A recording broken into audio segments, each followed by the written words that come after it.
سينابون الكسلانين أو السينابون الكذاب. هاي الوصفة حرفيا بتفوز على أي وصفة فيها السينابون، سواء كيكة السينابون أو السينابون رولز. ما بتتخيلوا قد ايه طعمها طلع خرافي ولذيذ جدا. أول إشي رح نجيب خبز الصامولي، بعدين نقطعه عنا بسمك 1 سنتي بهالشكل.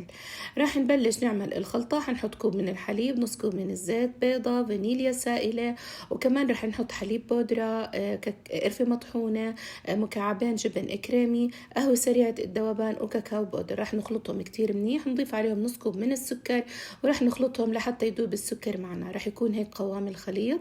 بعدين حنبلش نحط فيهم الخبز بهالشكل ونصفهم بصينية الفرن بشكل طولي. حنحط عليهم اللي ضل عنا من الخلطة، وبعدين رح نخلط عنا 6 حبات من مكعبات الجبن مع ربع علبة الحليب مكثف محلى. رح نصب نص هذا الخليط على الخبز، وبعدين ندخله على الفرن ربع ساعة.